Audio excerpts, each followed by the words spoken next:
Aujourd'hui, je vous emmène faire un petit tour du potager fin janvier. On va voir comment avance le potager à l'extérieur, mais aussi jeter un œil à mes plantes d'intérieur. Bienvenue dans cette nouvelle vidéo, j'espère que tout le monde va bien. Je vais vous partager un petit état des lieux de mon potager. On va voir où j'en suis avec mes cultures en extérieur et on fera aussi un petit tour à l'intérieur pour que je vous présente toutes mes plantes, histoire aussi de partager avec vous mes coups de cœur et mes projets en cours. Bien installé? Allez, on commence. Tu dis bonjour Bobby? Allez, on commence le tour du potager sous la surveillance de Bobby. Donc ici, vous avez de chaque côté des bacs au repos. J'ai juste rajouté une bonne dose d'azote qui, c'est avec de l'herbe, qui s'est commencé à décomposer sérieusement. Et de ce côté-ci, j'ai mis des feuilles et les restes des cultures qui étaient en place. Le jasmin étoilé.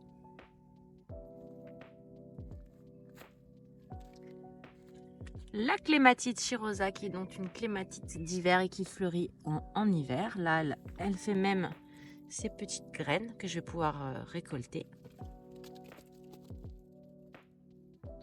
Ça, c'est César. Salut César. Je vous dis bonjour. Là, on a 2 plants d'artichaut que j'ai protégés pour éviter qu'ils ne gèlent. Et protéger bien le cœur, les pieds là. Donc, avec de la paille et un sac. Ici, vous avez le tunnel avec les laitues, les laitues de printemps, qui sont en train de pousser lentement vu les températures qu'on a en ce moment. Ici, vous avez un bac avec des soucis. Donc là, je vais venir certainement tailler tout ça. Et puis, j'avais planté au début de l'automne des bulbes. Je crois qu'il y avait de l'allium, un allium particulier, l'allium géant. Et donc, je crois que ça le fait, ça pousse. Vous en avez aussi ici, regardez. Et là. Donc, je vais venir nettoyer un petit peu cette zone et puis faire en sorte que les bulles ne se fassent pas manger par les limaces. Mais là, avec les températures, on les voit moins, les limaces. Elles sont moins courageuses, là. Ici, vous avez de la verveine d'un côté et de la sauge. Voilà. Un bac au repos. Ici, pareil, au repos. Ici, je vais venir récupérer les graines. Donc, ça devait être des astères d'automne pour refaire pousser l'année prochaine. Là, vous avez de l'engrais vert qui a bien résisté. Il y a eu de la neige, il y a eu plusieurs vagues de froid, de gelée, et il continue de pousser sans problème. Par ici, donc comme vous pouvez le constater, on avait planté des bulbes et regardez, ça pousse. Ici, vous avez la fétuque bleue et là-bas du romarin et du thym. Et le romarin, on peut constater que malgré les températures négatives, il fait des fleurs. Voilà. Incroyable, hein? Là, vous avez, c'est du lilas qui est là. Et donc, regardez, le lilas est en train de faire ses petits bourgeons. On va aller voir les autres bacs.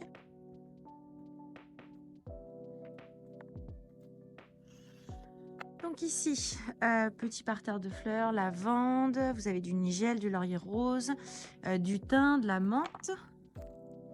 Et puis les premiers bulbes qui commencent à germer. Bon, quand je vois ça, je me dis qu'il y a quelqu'un qui est venu gratter. Donc il va falloir que je remette de la terre. Quand je dis quelqu'un, ça doit être un animal. Donc ici, la pivoine, je vais attendre le printemps pour la tailler. Là sont des fleurs que j'avais semées, les fleurs de Van Gogh, du tableau de Van Gogh. Donc là, pareil, je vais venir entretenir tout ça. Ici, vous avez le magnolia. Là, j'avais repiqué des poireaux. Mais les chats prennent ce bac.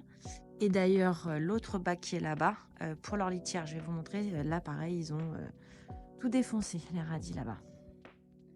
continue ici. Donc là, on a un bac au repos. Ici, on a encore un bac avec des engrais verts, Facelli et Vesque. Pareil, ça a bien résisté, neige, gel. Là, vous avez du persil. Pareil, le persil a bien résisté. Et dans cette zone, vous avez les framboisiers. Donc là, je suis en train de venir mettre en fait du BRF parce que les framboises, ce sont des arbustes de la forêt. C'est eux qui participent avec d'autres à l'agrandissement des forêts parce qu'ils viennent coloniser, on va dire, une prairie. Et puis, ça fait des arbustes. Ils reconstituent en fait finalement la vie du sol de la forêt et ça permet à la forêt de s'étendre. Donc, les framboisiers aiment beaucoup le bois. Donc, je mets du BRF. Donc là, je suis en train d'en mettre. Au fur et à mesure que j'ai taillé tous les arbres dans le jardin, j'ai gardé les bois et puis je les passe dans une machine qui permet de faire des petits copeaux de bois comme ça. Là, vous avez ma mini serre de semis d'hiver pour préparer les semis de printemps. Hop, je vous ouvre ça. Et voilà. Donc là, vous avez principalement des navets pour le printemps et quelques radis noirs et blancs. Et puis bien évidemment de l'ail sur les bords. Vous en avez aussi au fond de l'ail. Donc voilà, ça a bien résisté au froid, pas de souci. Donc on aère tous les jours, enfin on essaye en tout cas, on aère tous les jours de manière à ce que l'humidité soit pas trop importante parce que vous voyez, quand il commence à avoir trop d'humidité, on a ce qu'on appelle ici là, un peu de verre. Donc il faudrait que je vienne griffer la terre. Alors ici, je ne sais pas si vous vous souvenez, donc là il y a quelques petites modifications, je vous montre. Avant, on avait un bac ici et j'avais très peu de bons résultats dans ce bac parce que je pense que le lierre qui est là, vous avez toutes les graines de lierre qui tombaient dans le bac et du coup, je pense que ça n'aidait pas à la germination parce que le lierre est quand même connu comme étant un bon désherbant. Donc, et puis c'était pas pratique, le bac était trop large, etc. Donc j'ai enlevé le bac et avec les morceaux de bois que j'ai récupérés, j'en ai refait un autre. Plus petit, donc plus fonctionnel et puis qui va me permettre ici de cultiver. C'est à l'ombre toute la journée, sauf enfin à partir de, on va dire, 14h, 15h, on commence à avoir du soleil ici. Et on est en plein soleil. Donc je vais pouvoir cultiver ici. Là, il y avait un bac, il est le même. Donc, on a juste réparé le bac puisqu'il était cassé. Et puis, on a installé tout cela au-dessus. Ça va nous permettre de mettre on va faire des trous là. Tac, tac, tac. Et puis, on va mettre des fils ou un treillis ou une palissade. Et voilà. Donc, j'ai continué à mettre mes petits copeaux de bois en fait dans les allées. Faites pas attention aux deux là. Ils ont décidé de vous régaler de leur spectacle. Il me reste encore, j'ai pas terminé, mais il me reste encore les contre-allées à faire, donc ici et ici. Et mon objectif, bien évidemment, c'est aussi de réduire les quantités de limaces, parce qu'elles avaient beaucoup de cachettes entre le bois et tout le reste. Et donc voilà. Donc là, je vais laisser cette allée-là parce que c'est des cailloux. Par contre, l'allée qui est là-bas, effectivement, je vais venir aussi lui mettre du bois et des petits copeaux. Et là, c'est pareil, je vais retirer ça et je vais mettre des copeaux. Alors ici, vous avez, il reste encore quelques choux. Donc là, les choux, regardez, celui-là, il a été dévoré et il a pris le gel du coup, parce qu'il avait plus sa petite enveloppe de protection. Celui-ci, il reste encore celui-ci et il va être extrêmement sucré puisqu'il a eu plusieurs vagues de gel. Donc je vais pas tarder à le récolter. Et puis après, il me reste, donc bon, ça c'est, ouais, c'est mort, ça je l'ai. Ça aussi. Et puis il reste un chou frisé. Puis un autre là-bas qui pousse. Ici, donc il nous reste encore chou frisé. On a un autre qui se développe là. J'ai récolté un chou rouge. C'était délicieux, on a fait en entrée, c'était top. Là, il me reste une grosse betterave. Faut pas que je l'oublie. Donc voilà, je vais pouvoir la râper pour la mettre dans une salade ce soir. Encore un chou, mais bon, il s'est fait manger, donc je sais pas s'il aura suffisamment de verre pour continuer de grandir. La bourrache qui avait résisté jusque-là aux températures quand même assez fraîches, là, elle a pas résisté. Là, vous avez de la joubarbe le long et puis les primes verts qui, malgré le froid, sont là.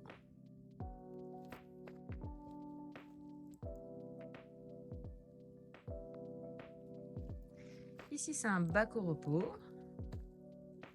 Hop, on va aller voir de l'autre côté. Alors ici, il n'y a plus rien parce que j'ai cassé la vitre et j'ai mis du verre partout. Donc voilà, pour le moment, c'est une zone sinistrée. On verra après. Pourtant, j'avais fait une belle couche chaude et tout pour pouvoir semer mes carottes. Mais bon, c'est pas grave, je recommencerai. Ici, donc c'est un des bacs où les chats aiment bien venir faire leurs besoins. Alors, je ne sais pas si c'est les miens ou les chats des voisins parce qu'il y a beaucoup de chats dans notre quartier. Et donc voilà, donc là c'était un semis de radis. Je tentais pour voir sur janvier ce que ça donnait. J'ai pas eu de soucis, ça a bien germé. Par contre, bon bah là ça va être compliqué là. Alors ici il me reste les fraisiers. J'ai pas eu le temps de les diviser avant janvier. Et puis là avec les températures, c'est même pas la peine d'y penser. Donc vous avez toute cette partie ici, ceux-là qui ont plus de 3 ans. Et puis ceux-là qui ont 2 ans. Donc je vais diviser cette première partie à minima.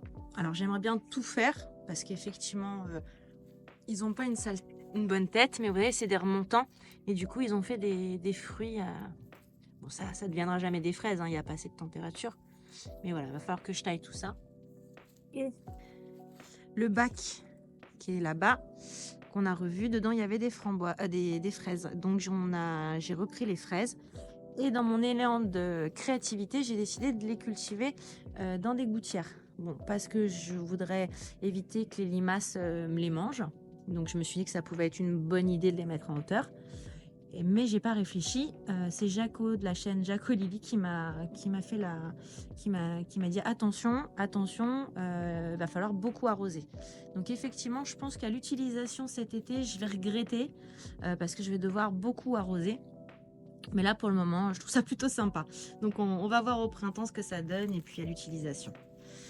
Donc, voilà. Ici. Ah oui, vraiment, là, César, il vous fait une totale. Pour vous montrer à quel point il est agile. Ça va, César? Qu'est-ce qui se passe? Qu'est-ce que tu fais dans l'arbre? Tu vas absolument montrer tes exploits? Vas-y. Tout le monde te regarde. Qu'est-ce qu'il va faire?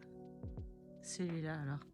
Je sais pas si vous avez des animaux de compagnie chez vous, chats, chiens ou autres, mais c'est vrai que qu'est-ce qu'ils sont drôles, chiants, attachants. Incroyable. Donc là, j'avais oublié de tailler ma verveine citronnée, donc elle a pris un coup de gel.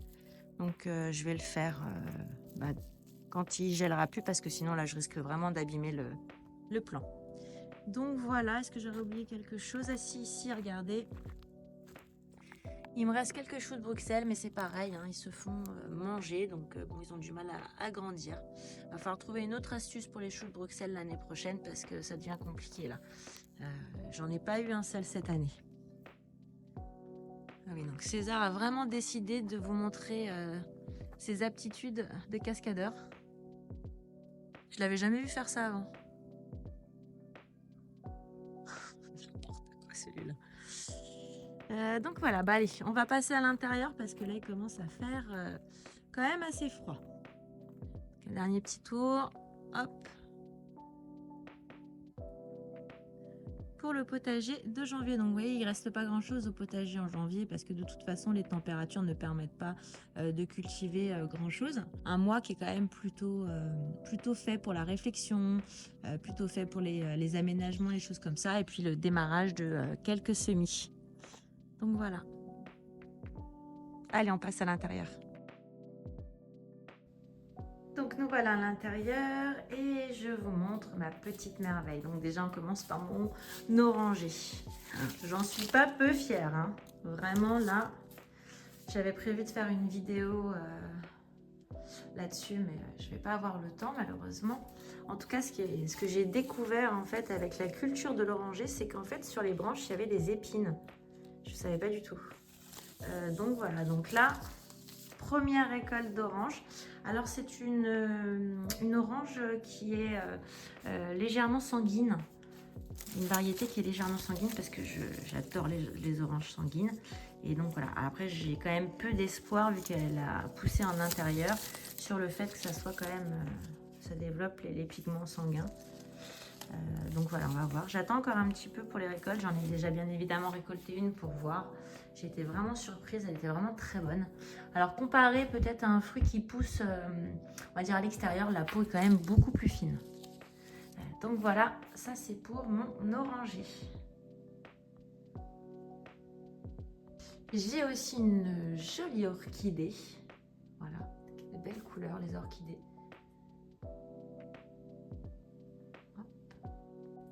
Ici, vous avez l'avocatier. Donc, j'en avais 3. J'en ai laissé un dans le compost, un dans la mini-serre et puis un à l'intérieur.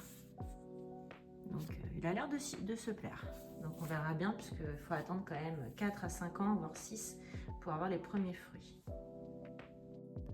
Là, vous avez une pothos dorée ou Scindapsus dorée, je ne peux pas prononcer.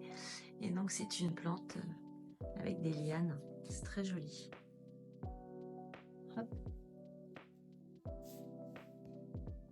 J'ai des petites plantes aussi comme ça, je me souviens plus du nom. Voilà, hop, très joli les couleurs. Ici, vous avez ce qu'on appelle une Geopertia lancifolia, je pense. C'est de la famille, je ne vous dis pas de bêtises, des Calathea. Donc, c'est ce qu'on appelle une plante graphique. J'adore cette plante. Regardez comme elle est jolie. Et la particularité, c'est que le soir, la nuit, elle se referme. Donc, elle est toute droite. Tout est refermé, toutes les feuilles. Ça aime pas trop la semi-ombre. Donc voilà, j'adore cette plante, elle est magnifique. Maintenant ici, donc vous avez un petit assortiment de cactus. Voilà, ici. Là, cette petite plante, elle est incroyable, je l'adore. C'est une plante en fait qui nécessite toujours d'avoir un terreau vraiment humide. Et elle s'appelle, je crois que c'est Nerter humble. Voilà. Et donc les petites billes sont soit tout orange et puis elles feuilles jaunes. Enfin voilà, c'est très joli. Donc il faut toujours veiller à ce que le terreau soit humide. Alors ici, vous avez normalement, c'est la Pilea mollis. Pareil, regardez. C'est rigolo ces feuilles. Et celle-ci, vous avez une autre plante graphique. Et là, je crois que c'est Phytonia, mais je me souviens pas, je suis pas très sûre. Enfin voilà, donc vous avez des petites nervures roses qui sont là. Là, c'est pareil, c'est une plante qui pourrait être à l'extérieur. Alors pas par les températures qu'on a aujourd'hui, mais de manière générale, c'est une plante couvre-feuille qui nécessite beaucoup d'humidité, donc quand même qui n'est pas adaptée à toutes les régions. Et vous voyez là, elle commence à faire des petites fleurs. Là, vous avez de l'aloe vera que je récolte régulièrement en fait pour récupérer l'aloe qui est contenu dans les feuilles. J'en fais des masques pour la peau par exemple. Et là, vous avez mon amaryllis, donc qui est ici. Et puis là, j'essaye de repiquer des choses dans le pot. Donc voilà, j'ai replanté des choses pour voir si ça reprenait.